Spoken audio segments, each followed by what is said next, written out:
Hello, it's me Hoggy. This video is going to be about the incubator. This is my new incubator. It's handmade. Well, not like I didn't make the box, but I put it all together. So I'm just going to tell you what I've done and how I've done it. The first thing is it's a metal cabinet which I got off eBay for £15. I then lined it, I don't know if you can see in there, with what's it called, polystyrene. I've lined the sides, the bottom, all the sides, the back and the roof. The best thing about this cabinet was there was air holes, there was a massive glass front, and it also locks. I don't know what it was before, so I just turned it into an incubator. It came with these shelf brackets there, so I made a wire shelf and put a bit of wood under there to support it. The heating is done by heat mat there. There's also under the snake eggs is I don't know if you can see it there. Oh, you can see it there. Is a heat cable, which is just put on a bottom of a cat litter tray, which I've chopped the top off. And the light is coming in through an old aquarium fish light, which I've wired up down the back. And the heat is all controlled by a Habistat, and the thermostat is at the back, touching that heat mat, and it's set to 29, I think, because that's the temperature what the eggs want when it's actually, well, after you go through the substrates and where the eggs are positioned. So the thickness of your substrate counts in this one. You may be wondering what I've got the eggs in. It's perlite, and I have to just put this down, you can get a bag of it up.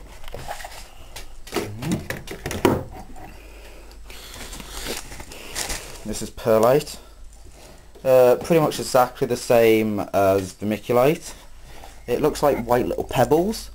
In the other videos I've used vermiculite. As you see in that one, there's vermiculite and perlite. I'm kind of being converted over to perlite. It just sounds better. It's less sticky than vermiculite. It holds the water in the middle of the stone and then not on the outside, so when your eggs sit on it, they're not sitting on a wet substrate, they're sitting on a dry substrate which releases the moisture slowly. So it is quite good in that respect. The only problem is it's quite dusty. It really is quite dusty when it breaks up. It's like little polystyrene balls, but it's not. I don't know if you can see the dust just coming out of it though. But it is quite, there is like there you go, see all the dust coming out. But it is quite good. I only got it really because when I went to get some vermiculite, this is what they had there. Exactly the same price as vermiculite, and it's at the same shop.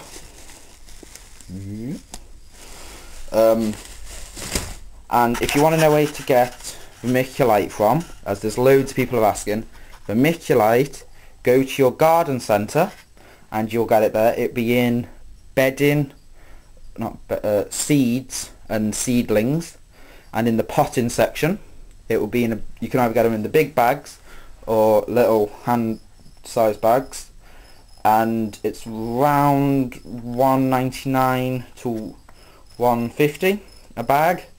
Perlite can normally be a bit more expensive depending where you go, but this place where I go, it's exactly the same price.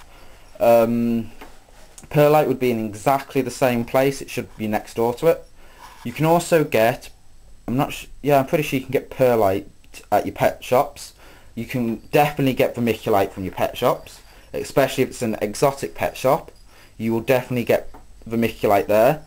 It will come in either coarse or fine. You can use either for the incubator. Fine is better as it's smaller, but coarse is there. The only problem is it will be more expensive at your pet shop. At my local pet shop, a fine bag of vermiculite is $3.99, and a bigger bag in the garden centre is only I think it's $1.99. So you can see the difference. So it depends wherever you want to go. You can get it from either place. You can get it offline, easy. B&Q will sell it, any garden centre will sell it. And I'm just going to show you my eggs now, so if I just pause it so I can get them out. Okay, as you see, There we go. As you see on these things, I have a vermiculite at the bottom and then perlite on the top.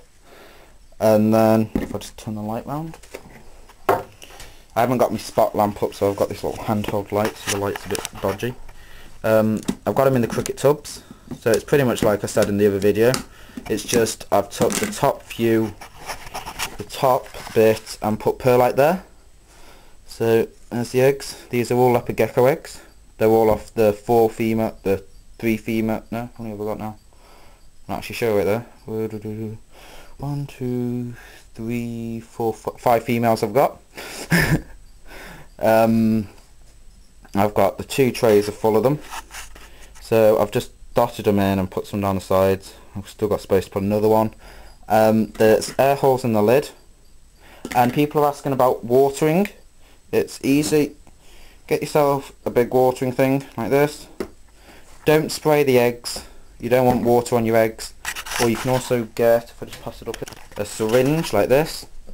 This is one you get if you have dental work or something wrong with your mouth and you have to feed this in. We got these from the doctors, and these will hold 20 mils of water, and it has the long, it's not a needle, it's just a long tube, so you can pretty much just get a syringe and a straw as long as it fits on the end. You get it, you stab it into the bottom of the vermiculite and just keep topping it up. I'm filling up the vermiculite level, so the vermiculite's soaked in water. Then the perlite the water will then heat up because it's on top of the heat mat. The water then will go up through the perlite and keep the eggs like moist but not wet. And the best thing about perlite is the outside of perlite isn't wet, it's only the inside the perlite which gets all the moisture. So it's actually quite dry to the touch, but the eggs are getting the water.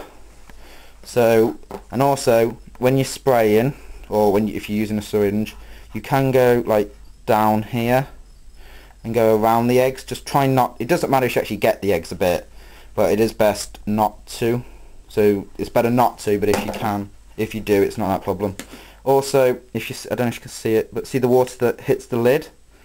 It is a good idea if you just check the water that's on the lid and get rid of it by just either shaking it onto the floor or get a cloth and wipe it, or just wipe it on your leg. Just get rid of the droplets, because as it goes up, like in a greenhouse, it hits the top of the greenhouse, which will be your lid, and then it will drop back down, and if it hits the top of the egg, it's like you're spraying the egg, which isn't the best idea. So it's better if you just do that once a day and just to get the top water off. This one here, this tub is just full of perlite. This is now for a wet version, such as your water dragon eggs, which I've got here. They're all dusted around.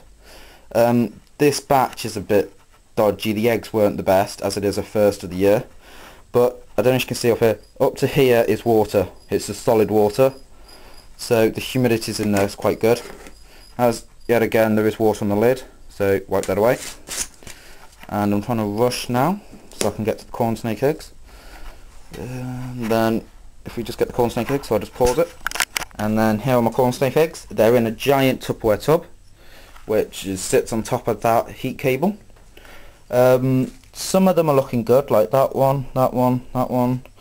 That one's a bit dodgy, as you can tell. There's a big indent. But as long as it's not more than 40% of the egg is encaved, doesn't matter. Oh, and about in the cave, like see them there are bent.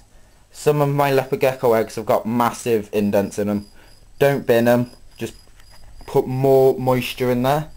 Get them a bit more wet. They can bounce back. I've had babies hatching out of ones which look like pancakes.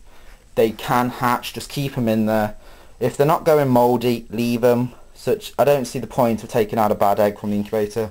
As long as it's not infecting the other eggs, or as long as it's not mouldy and fungusy and totally, you can tell a totally mashed egg because it'd be all hard and lumpy, and you can tell an off egg.